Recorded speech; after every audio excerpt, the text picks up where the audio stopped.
Welcome to another episode of Team Anywhere, where CEOs, leaders, and experts at building teams, companies, organizations, and amazing cultures share how to lead from anywhere in the world. I'm your co-host on the East Coast, Ginny Bianco Mathis. And I'm your co-host on the West Coast, Mitch Simon. And we invite you to join us to Team Anywhere.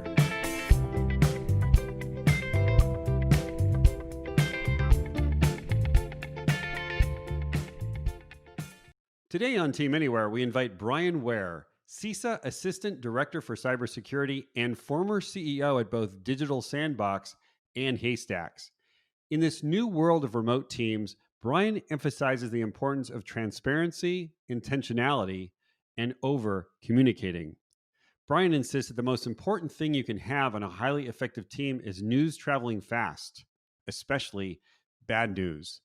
Bryan encourages relooking at how, where, and when to have specific meetings. Bryan has implemented senior leadership team on-sites where decision makers get together with safety precautions honored to re-engage the strategy, engage in conflict, and to hold each other accountable. Bryan notes that charisma is not going to take you as far as you did pre-COVID. Employees are using the same camera to speak to their family, friends, and loved ones as they are in connecting to their managers and leaders. They're looking for humility, empathy, trustworthiness, and thoughtfulness. Leaders will need to spend the time to be intentional, effective, real and caring, focused on where the company is going, connected to the grand mission, and doing all of this elegantly and from anywhere, all at the same time. Hello, everyone. Welcome to another episode of Team Anywhere, and we feel very honored today to have a leader and entrepreneur in the world of cybersecurity, Bryan Ware. Welcome, Bryan. Thank you, Jenny. Glad to be here. Happy to do this. Thanks so much. So to kick off, tell us just a little bit about your leadership journey in terms of companies and teams that you have had to develop, put together, attempt to move forward in different directions.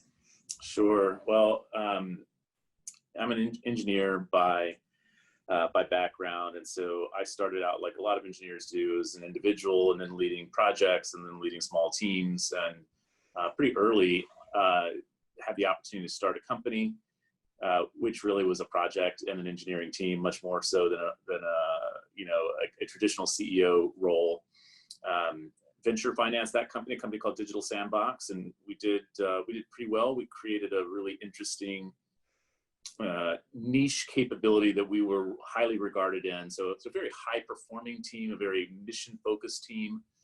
I sold Digital Sandbox to a private equity backed company that was really designed to buy companies and merge those companies together and create a whole that was greater than the sum of the parts. And I transitioned into a chief technology officer role to help with that acquisition strategy and then the integration strategy. And I learned new things in that role that were different than being a CEO, being an advisor to a CEO. I also had to learn a lot of things that were hard about integrating different cultures of companies and integrating different teams. And, well, there's so many things that we could say about that. I later got the opportunity to be the CEO of that company. And that was really cool because I had spent 2 years in a different capacity as a CTO, which I felt like was kind of like going to grad school. You know, I got to take a break from the day-to-day job of being the CEO, watch another very capable public company CEO and his team, how they did things, learn about the hard things of integration. And so I felt like when I had the chance to be a CEO all over again, I was really ready. And I think that's where I put all the pieces together to become the kind of leader that I wanted to be. And we had some really good success for a few years, and then we sold that company. I was trying to figure out what I wanted to do with my life, what I wanted to do next, and I had the opportunity to, after probably 25 years of working in the private sector to come into the government and to what I'm doing right now is I lead a team in the Department of Homeland Security inside of our cybersecurity and infrastructure security agency. I lead the cybersecurity mission there. It's about 1,000 feds and about another couple thousand contractors. So bigger enterprise than I've ever run, a very different kind of culture and rules and ways that things are done. And so it's been really an eye-opening experience and really rewarding experience to be an entrepreneur, a small company, fast-paced technology person in a large kind of bureaucratic organization, but also one with enormous resources compared to anything I've ever had before. Right. Enormous resources and really a very compelling mission, like a mission that is really important and really hard. And so again, my approach is very different than the approach of my team, that my leadership team that works for me now, who have been in the government their whole careers, 20 years or more. Wow. And so it's not friction. It's like it's the way that we engage is very different than people who spent their whole life in the private sector and startups or whatever else. So it's been a great and eye-opening opportunity for me, and one that has allowed me really to refine and hone parts of the qualities that make for a CEO or leader. Fabulous. And of course, that leads right into what is your philosophy? Has it always been the same? And what is it now? I think parts of the philosophy have always been the same. And parts of it you have to learn through experience. And my experiences in some of those new ones are probably not all that unique. So the things that are true throughout my leadership journey have been trying to be very personal, very human, to have kind of genuine relationships with as many of my team as I possibly can get to, all of them as possible, to be honest, to try to speak the truth and speak the truth in a way that allows my leaders to speak the truth to me too, to not have to hide the truth or hide bad news. One of the things I say is I want bad news to travel as fast as good news. And really, I'd actually rather it travel faster. And I think that takes, it takes leadership and it takes the right culture to do that. Maybe some of the things that I've had to learn because I couldn't figure out why things weren't going the right ways. I have to focus. I think we all have to focus on communicating a lot more than we ever thought we would have to do. I felt like I was pretty clear when I would say things, and then I would be surprised when, for whatever reason, we weren't doing what we had just discussed and weren't going in the direction that we had just discussed. And so I think that there's a lot of experience out there that says that people hear things differently. They need to hear things a few times. Some people hear things, with their ears, but other people need to read. And so really, I think that I hate the idea of over-communication, because as an engineer, over-communication sounds to me like inefficiency. And actually, I've seen organizations that really pride themselves on over-communicating, and it really is just a lot of noise at a certain point. You have to be careful about that.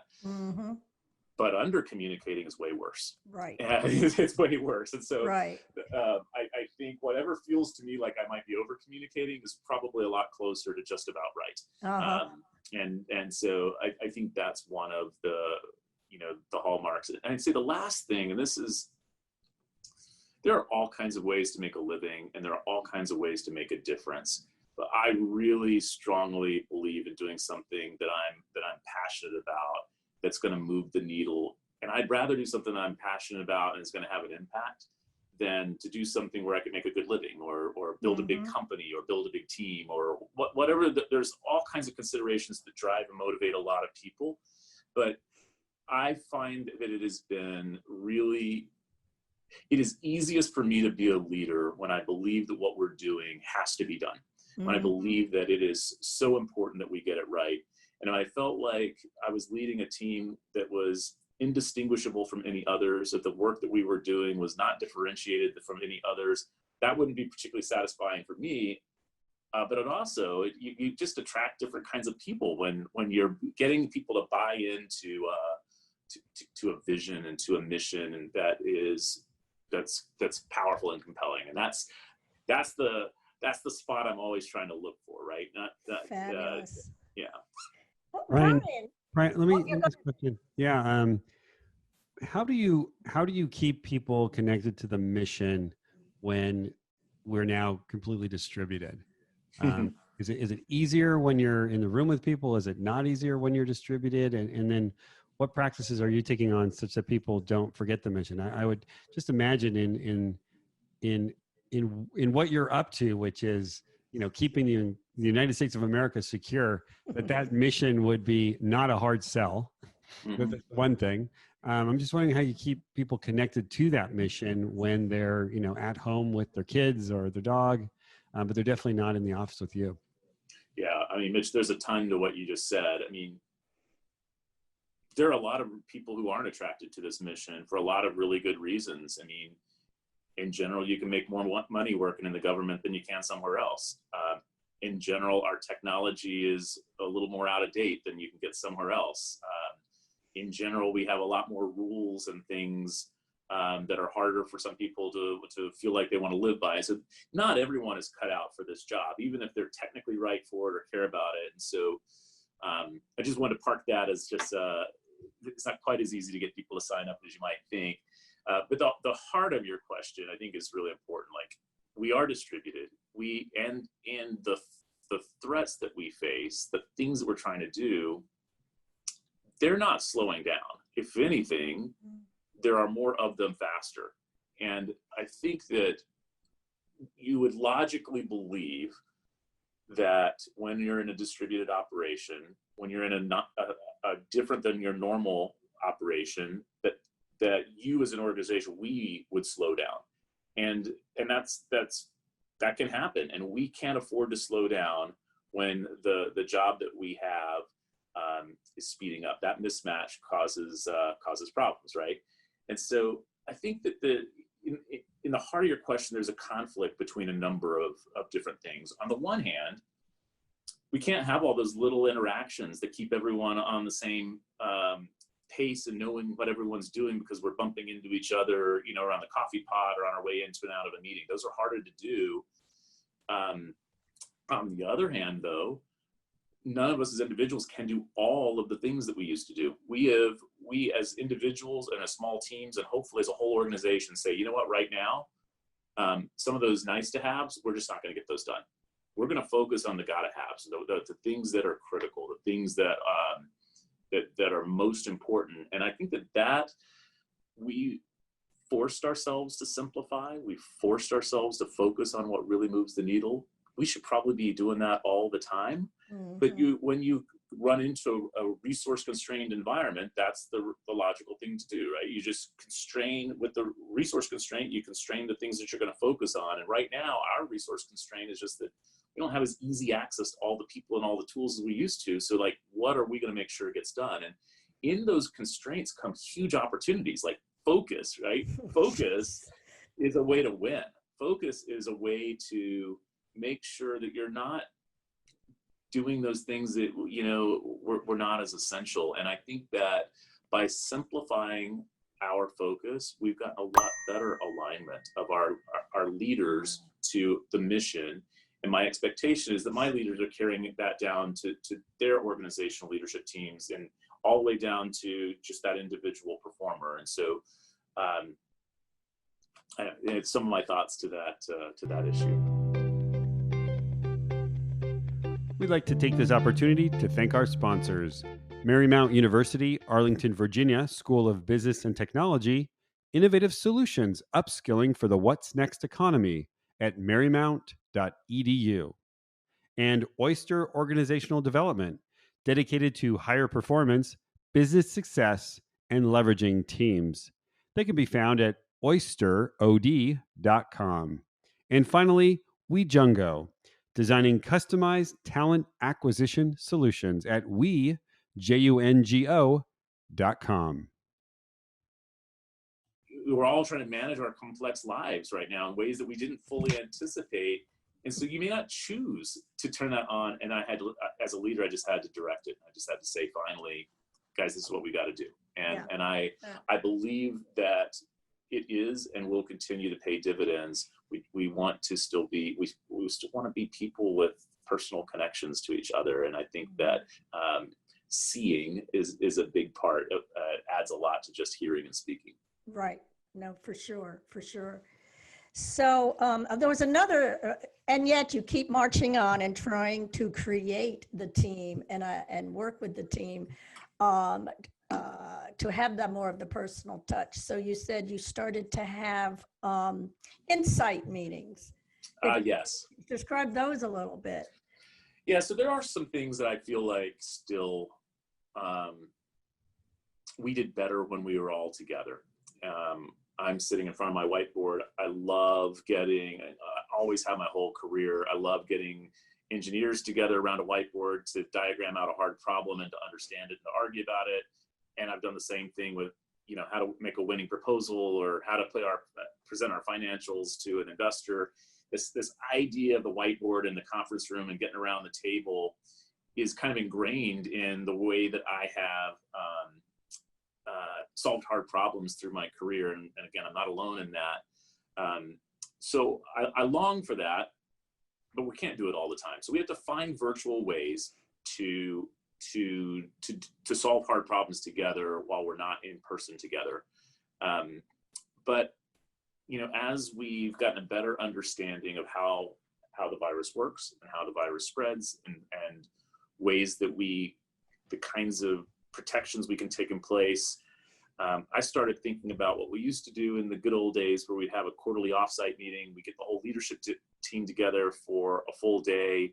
We do things to build team cohesion and personal depth in relationships. But again, we use those offsites to break with the routine, get out of our offices.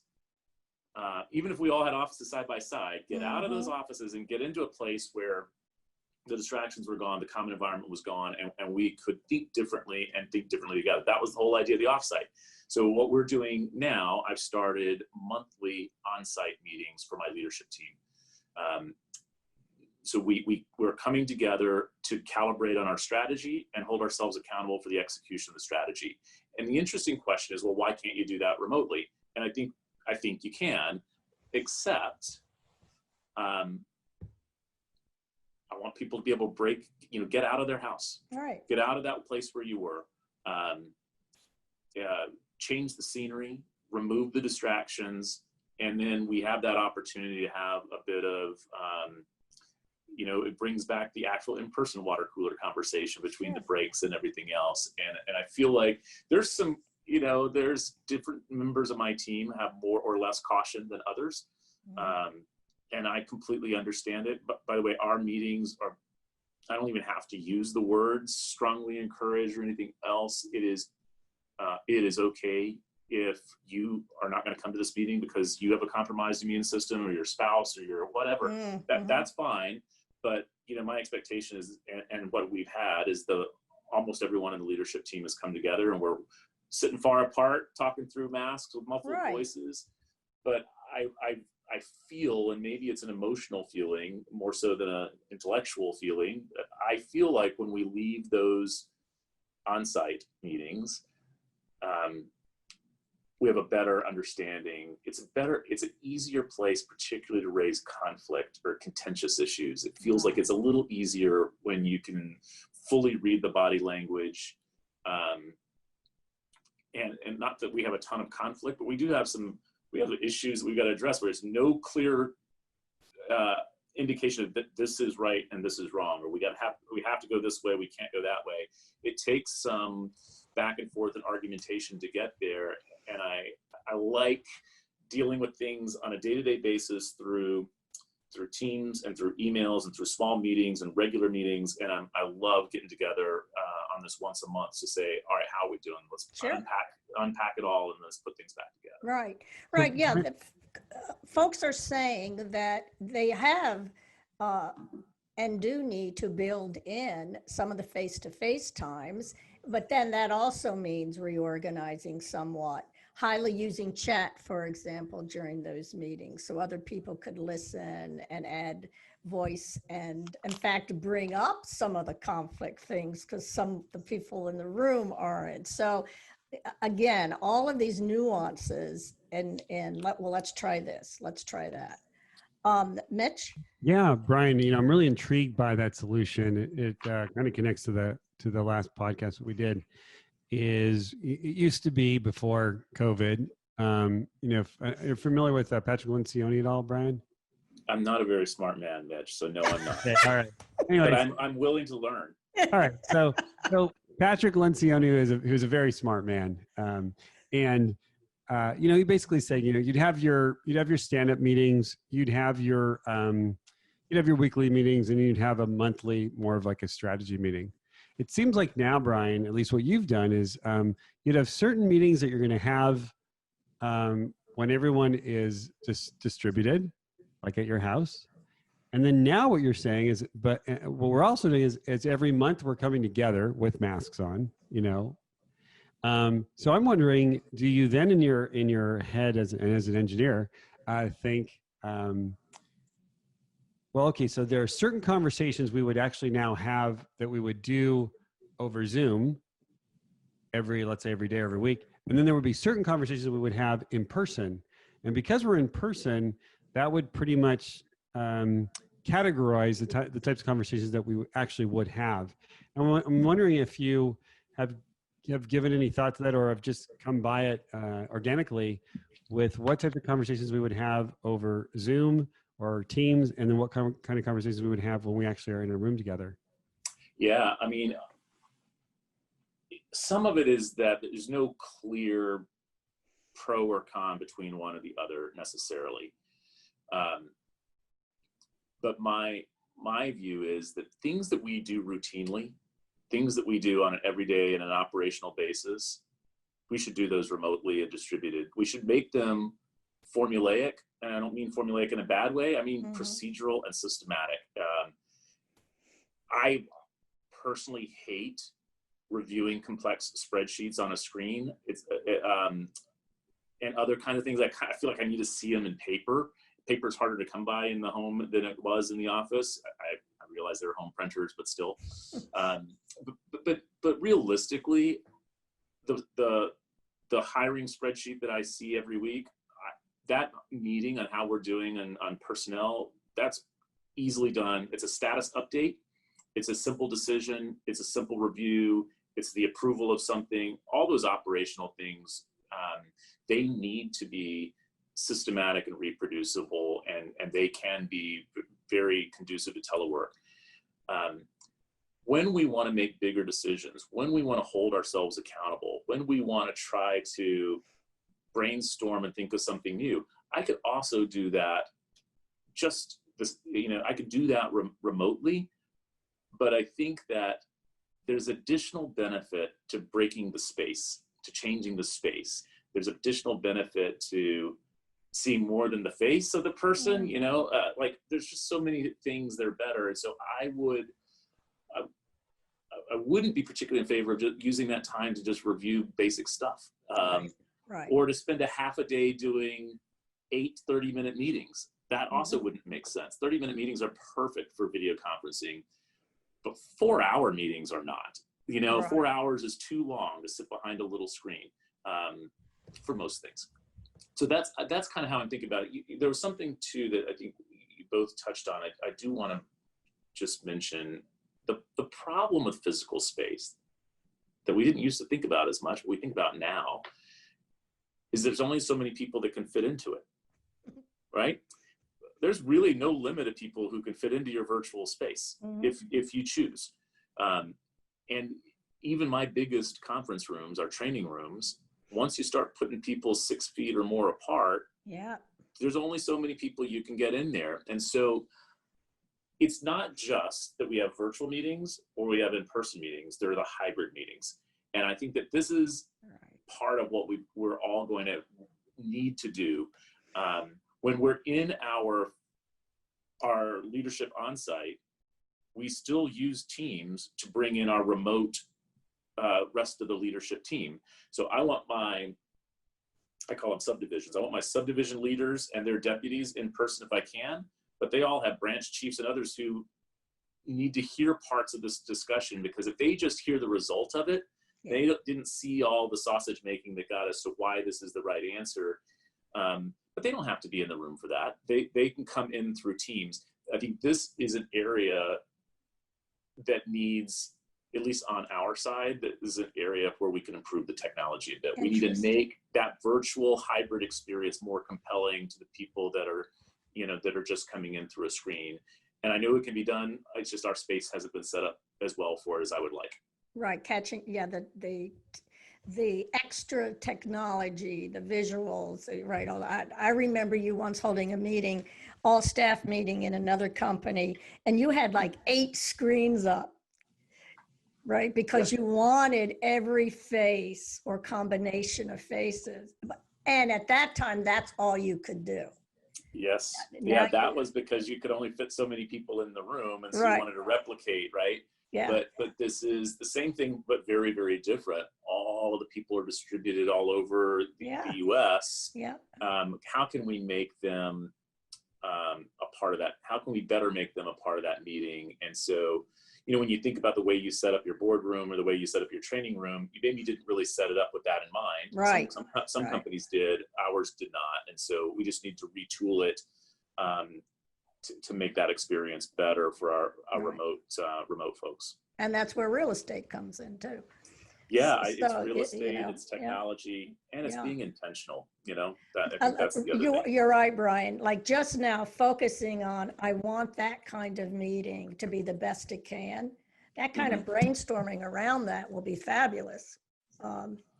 When you figure that out, let me know. I know it's almost, Bryan, it's like it's an algorithm you're thinking about in your head. Yeah. There would be, there would be a maximum capacity of people per room that would be effective for that.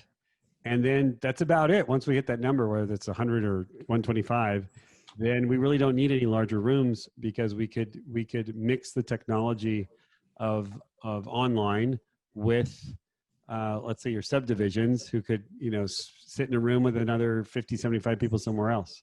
So I really do see that. And I really do see a lot of solutions coming out of that as well. And I really do appreciate how you use the word intentional. We have to be very, very intentional about it. And I just think, before COVID, we've just been very sloppy. And, we've been getting better as a society. But this, I think, really forces us to put things in perspective to find what is the most effective way of gathering, let's say. Yeah, I mean, a lot of CEOs in particular rely on their charisma and being personal and being able to convince you, get you to follow because of things that are just flat out easier to do person to person and face to face. Seeing that someone is genuine and that they mean what they say, meeting someone for the first time and knowing, being able to kind of size them up and say, yeah, do I want to go where this person is going to lead me? Is he legitimate? Does he have my interests in mind? Whatever the issues are with your employees or your partners or your customers, I feel like I've always been able to come across personally as a trustworthy and thoughtful, partner.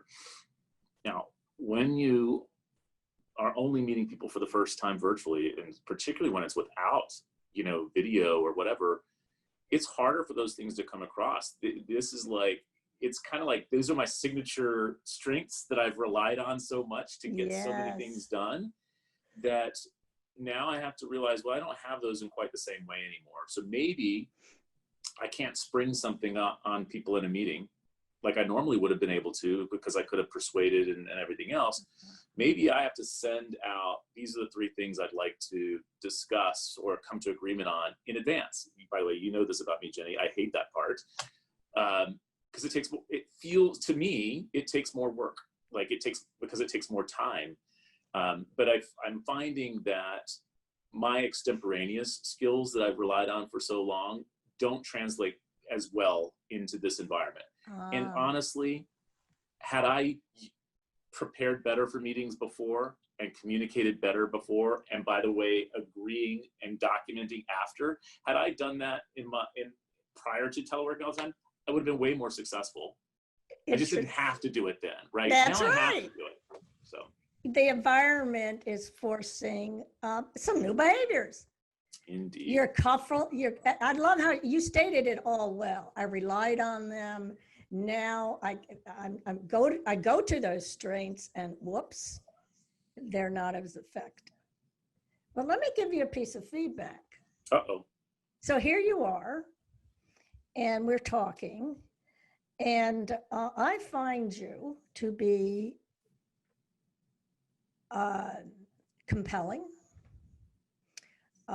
someone who I want to listen to, someone who says, let's focus on these three things. I'm going to follow you.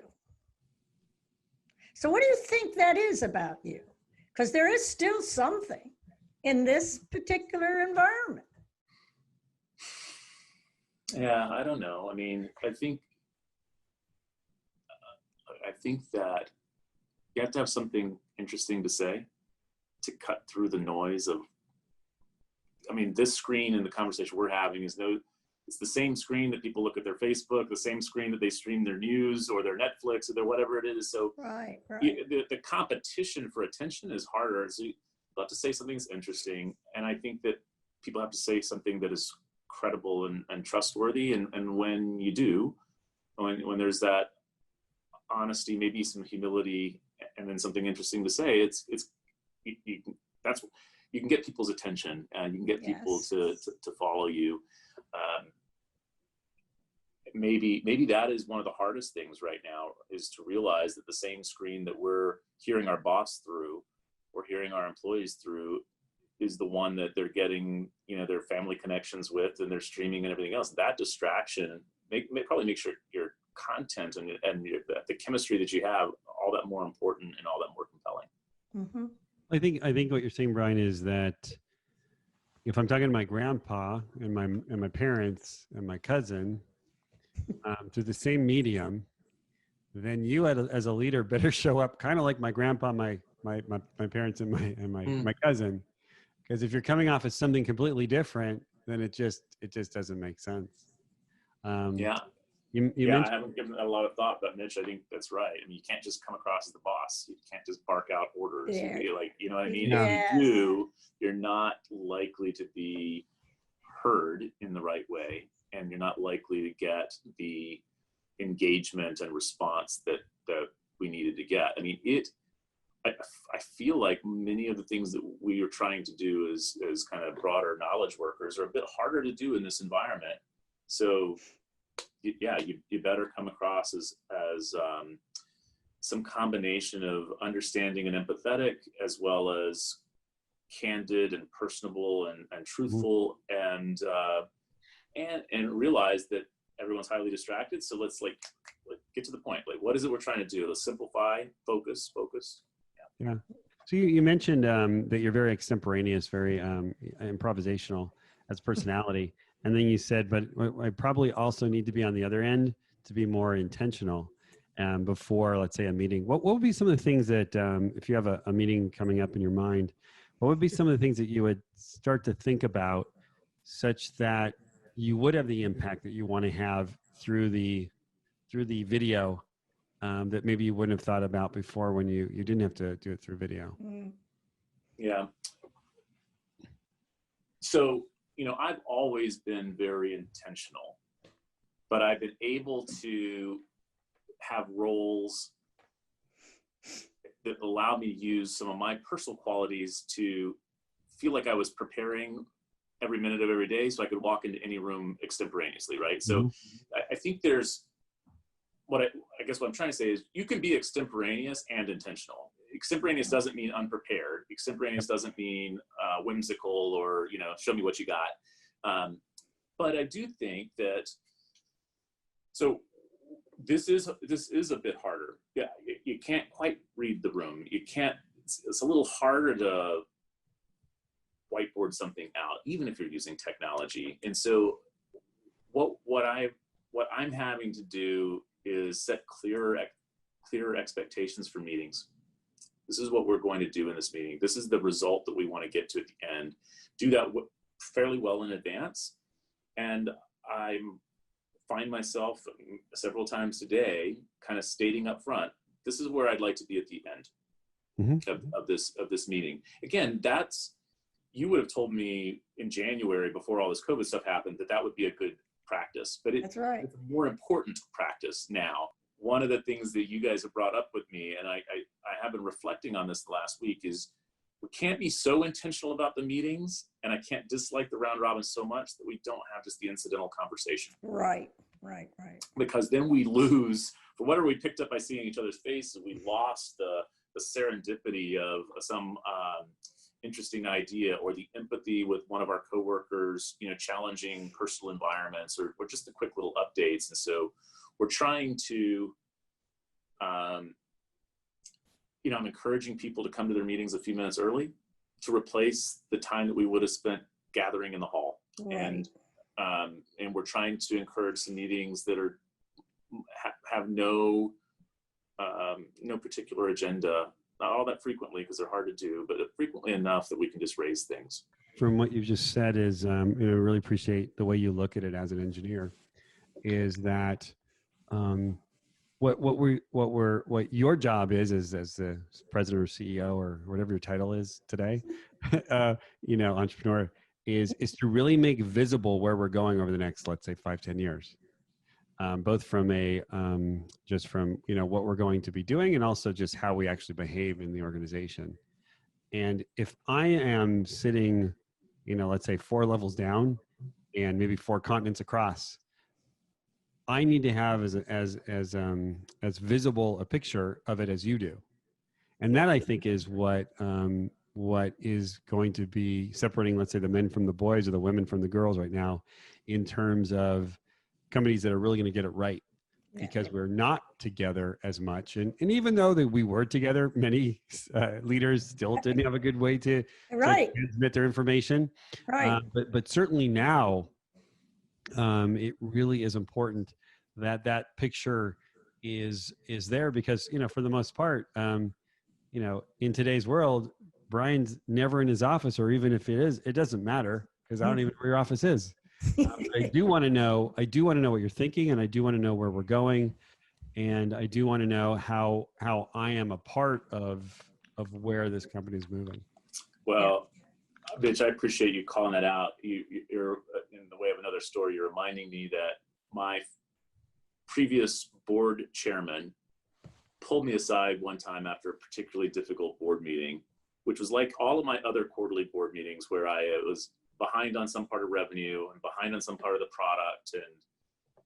And he pulled me aside. He said, look, haven't you seen by now that your quarterly forecasts, you're almost always wrong on, and you put us in a position where we have to beat you up? He's like, I'm not telling you to forecast better. I'm telling you that you are the world's expert in where your company should be in 5 years. And none of us can challenge you on that. But you're not telling us where you're going in 5 years. You're telling us where you're going to go next quarter. And we're just nitpicking that. And he's like, have that 5-year vision. Have that 5-year vision. Communicate that. And yes, the quarterly stuff still matters, but we hired you to get us to 5 years, not to hold you accountable for what you did in this quarter. Thank you so much. You have been phenomenal. And we'll catch up with you in 5 years to see what you've done. Yeah. Mitch? Yeah, thank you so much for being on the podcast, Brian. I really appreciate it. Really learned a lot, and I think it's really grounded a lot of the thinking that we've had. Yeah. Seeing some of the practices, seeing the way you think, and I think it's going to really help all of our listeners out there. So thank you very much. Well, thanks for the opportunity. I don't feel like I've necessarily figured a whole lot of things out. It's helpful to actually talk them through, and I think the reality is, we just have to be thinking them through and talking them through and learning. And that's right. We should all strive to be continuous learners all the time anyway, but every once in a while, a big shift comes, Right. and we've got to be hyper learners. And I appreciate the opportunity to kind of learn out loud with you and share a few of the things that I'm doing. Fabulous. Great. Thank you. Bye-bye. Thank you. Bye.